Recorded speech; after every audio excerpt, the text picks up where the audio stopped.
तुमचं YouTube channel मी महिनाभर जवळपास तुमचा जेव्हा मला फोन आला त्यानंतर मी ते बघत होतो आणि मला ते बघून खात्री पटली की याच्यामध्ये देर इज अ मेटल आणि हे चॅनेल नक्की खूप चांगलं करणार आहे. त्याच्यामुळे मी म्हटलं की आपण ठाण्याला जेव्हा जाणार तेव्हा नक्की हे प्लॅन करूया, म्हणून मी आलो. थँक्यू. तुमच्या compliments it means a lot. आणि तुम्ही इथे आल्यामुळे नक्कीच दर्शकांना सर्व काहीमध्ये अजून एक छान ऐकायला मिळणार आहे. तर मग तुमच्या फेमस दीक्षित डाएट प्लॅन किंवा दीक्षित लाईफस्टाईल ह्याच्याबद्दल मला थोडंसं विचारायचं आहे. कारण बरीच वर्ष झाली Dixit lifestyle, Dixit diet plan इतकं फेमस झालेलं आहे. आणि त्याचबरोबर लोक इंटरमिटंट फास्टिंग किंवा ओमॅड जिकडे तिकडे आपण सोशल मीडियावर बघतो 1 मील अ डे किंवा IF आणि असं लोक ह्यांनी सांगतात की आय एम डुईंग IF. तर काय फरक आहे? अशातच मी यूट्यूब चॅनलवर आमच्या एक व्हिडिओ बनवला आणि त्याच्यात मी असं म्हटलं की intermittent fasting is a bad way of doing Dixit diet. त्याच्यामुळे कारण असं की इंटरमिटंट फास्टिंगमध्ये काय आहे की 2 प्रकारचे पॅटर्न पॉप्युलर आहेत. एक पॅटर्न असा आहे की 5 दिवस तुम्ही खाऊ शकता आणि 2 दिवस उपवास करायचा 48 तास. हा पॅटर्न फारसा पॉप्युलर नाही, कारण हे करणं बऱ्याच लोकांना शक्य नाही होत की 2 दिवस उपवास करायचा. दुसरा पॅटर्न जो कॉमन आहे तो आहे 8 तास खायचं, म्हणजे 8 तासाची विंडो तुम्हाला खाण्यासाठी आणि 16 तास तुम्ही उपवास करायचा. ते लोक जे इंटरमिटंट फास्टिंग म्हणतात बरेचसे, ते हे दुसऱ्या प्रकारचं करत असतात. आता त्याच्यामध्ये कसं होतं की तुम्ही समजा ह्याच्यामध्ये एम्फेसिस कशावर आहे तर तो गॅपवर आहे की किती वेळ तुम्ही खाऊ शकता आणि किती वेळ फास्ट करायचं ह्याच्यावर एम्फेसिस आहे. आणि दीक्षित लाईफस्टाईल तुम्ही जर बघितली तर याच्यामध्ये आमचा एम्फेसिस हा फ्रिक्वेन्सीवर आहे की किती वेळा तुम्ही खाता. कारण आमचं जे तत्त्व आहे मुळात की जितकं जास्त वेळा खाल तेवढं इन्शुलिन जास्त तयार होईल आणि इन्शुलिनची लेवल वाढली की तुम्ही लठ्ठ व्हाल, इन्शुलिन रेझिस्टन्स येईल आणि मग टाईप 2 डायबिटीस होईल. हा आमचा सिद्धांत आहे. त्याच्यामुळे आमचा एम्फेसिस फ्रिक्वेन्सीवर आहे.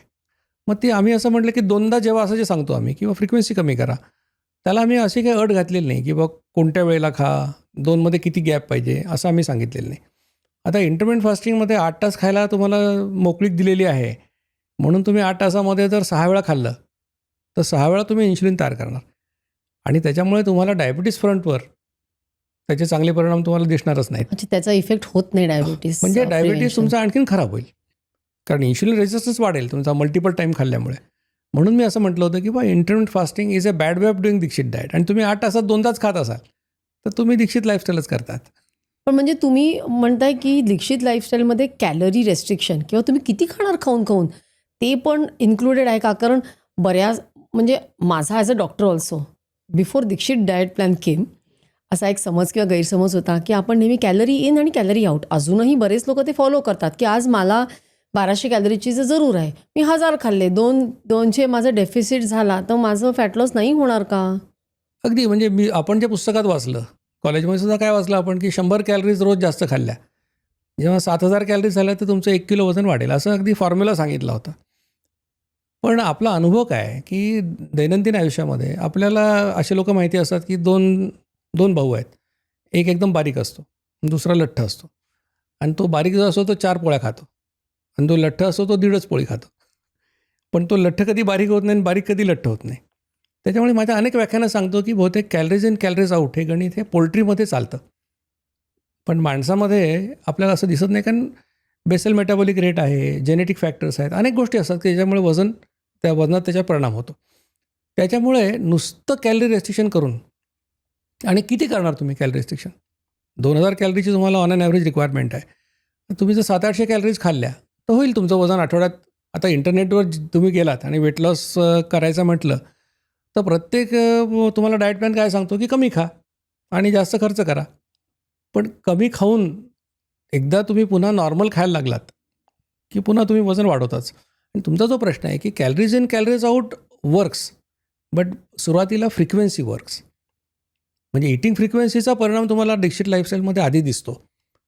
तुम्ही मल्टिपल टाईम्स खाण्यावरून 2दा खायला आलात की इन्शुलिन लेवल कमी होतं, फॅट बर्न व्हायला सुरुवात होते, वेट लॉस होतो. म्हणजे 6 महिन्यात एक 6.5 किलो वेट लॉस आम्ही सांगतो होऊ शकतो म्हणून. आणि 1.5 इंच पोट कमी होतं. आणि एकदा तुम्हाला प्लॅटू येतो मग नंतर, म्हणजे हे तुम्ही केल्यानंतर तुमचं 6-6.5 किलो वजन कमी झालं की मग 6 महिन्यांनी ते स्टॅबिलाइज होतं. पण हे जे तुम्ही पहिले 6 महिने जे दीक्षित पॅटर्नमध्ये आहे तर त्याच्यामध्ये कसा फॉलो करायचा? आता याच्यामध्ये कसं आहे की सुरुवातीला म्हणजे आता काय होतं की माझे लेक्चर्स 2016-17 पासूनचे यूट्यूबवर कुठे कुठे आहेत. पण जसं अभियान पुढे गेलं तसं आम्ही पण त्याच्यामध्ये इव्हॉल्व्ह होत गेलो की काय काय चुका लोक करतात. म्हणजे पूर्वी लोकांचा समज असा होता सरसकट की सरांनी 2दा खायला सांगितलं आहे 55 मिनटं, काय हवं ते खायचं. मग काय गोड खा, जंक फूड खा, असं सगळं ते गोंधळ व्हायचा. आणि मग त्याच्यात मग अपेक्षित परिणाम मिळायचे नाही. म्हणजे ठीक आहे फ्रिक्वेन्सी कमी केल्याने फायदा होतोच. पण दुसऱ्याचं 12 किलो कमी झालं, माझं 2च किलो कमी झालं, असं जेव्हा लोक विचारायला लागले, मग तू काय खातो बाबा? तर मी सकाळ संध्याकाळ पिझ्झा खातो. मग हळूहळू आम्ही त्यात डेव्हलप केलं किंवा लोकांना सर्वसामान्य लोकांना समजेल की कसं खायला पाहिजे. तर म्हणून आम्ही त्यांना एक खाण्याचा सिक्वेन्स आता आम्ही सांगतो बरं. की खाण्याच्या सुरुवातीला तुम्ही नट्स खा किंवा तुम्ही आता नॉन डायबेटिक जर असाल तर तुम्ही फळ खाऊ शकता किंवा एखादी स्वीट डिश खायची असेल तर सुरुवातीला खा. नट्स सुरुवातीला खा, त्याच्यानंतर मग तुम्ही सॅलड खा वाटीभर. वाटीभरचा अर्थ मी सांगतो की एक काकडी एक टोमॅटो चिरल्यावर जेवढा आयवस तयार होतो तेवढं तुम्ही सॅलड खायला पाहिजे.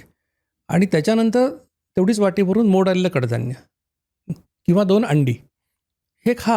आणि हे 3 पदार्थ खाऊन झाल्यानंतर जेवढी भूक आहे तेवढं जे तुम्हाला खायचं असेल ते खा. मग त्याच्यात तुम्ही पाणीपुरी खाल्ली तरी चालेल, तुमच्या वाट्यात आलेला पिझ्झाचा तुकडा असेल तो खा. तर अशा पद्धतीने सांगितल्यामुळे काय होतं की त्याच्यामध्ये फायबर, प्रोटीन, मिनरल्स, विटॅमिन सगळ्या गोष्टी ॲडिक्वेट मिळतात. आणि मग एक्सपेक्टेड परिणाम सगळे आपल्याला बघायला मिळतात. तर अशा पद्धतीने तुम्हाला हे फॉलो करता येऊ शकेल. पण तुम्ही एक्झॅक्ट असं सांगत नाही की बाबा इतकेच ग्रॅम प्रोटीन्स खा, इतकेच कार्बोहायड्रेट्स खा, इतकं रिजिड नसतं. नाही, आणि याचं कारण असं आहे की हे मास कॅम्पेन आहे. आणि मास कॅम्पेनमध्ये कसं असतं की सगळ्या लोकांना चटकन समजेल, त्याच्यामध्ये गोंधळ होणार नाही अशा पद्धतीच्या माहितीच आणि सायंटिफिकली करेक्ट अशी माहिती सांगायला लागते. जर मी 1 to 1 कन्सल्टेशन करत असेल कोणाला की एखादा पेशंट माझ्याकडे आला तर मी त्याचं सगळं हिस्ट्री विचारून की तो किती पोळ्या खातो, काय खातो, मग तू 4 खातोस तर आता उद्यापासून 3 खा, हे सांगणं सोपं आहे. पण माझ्याकडे येणारे लोक किंवा मला ऐकणारे लोक जे आहेत ते 1 पोळी खाणाऱ्यापासून 10 पोळ्या खाणाऱ्यापर्यंत आहेत. त्यामुळे सरसकट सगळ्यांना असं म्हणता येत नाही की 1 पोळी कमी करा म्हणून.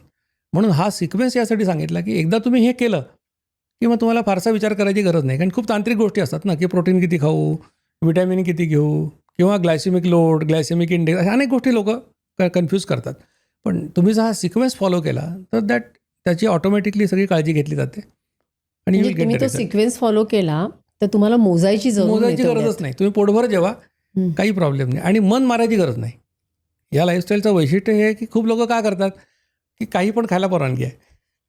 आता काही पणचा अर्थ म्हणजे ह्या सिक्वेन्स फॉलो केल्यानंतर रोज काय कोणी पिझ्झा खात नाही, रोज कोणी पाववडा खात नाही. पण तर तुम्ही खाल्लं एखाद्या दिवशी याच्याबरोबर तर काही बिघडत नाही. तरी पण म्हणजे वजन कमी नाही होणार. वजन कमी होईल, म्हणजे नुकसान नाही होणार तुम्हाला. नुकसान नाही होणार. ही क्लिप शेवटपर्यंत बघितल्याबद्दल खूप खूप धन्यवाद. संपूर्ण एपिसोड बघण्यासाठी खाली दिलेल्या लिंकवर क्लिक करा आणि सर्व काही चॅनलला सबस्क्राईब करायला विसरू नका.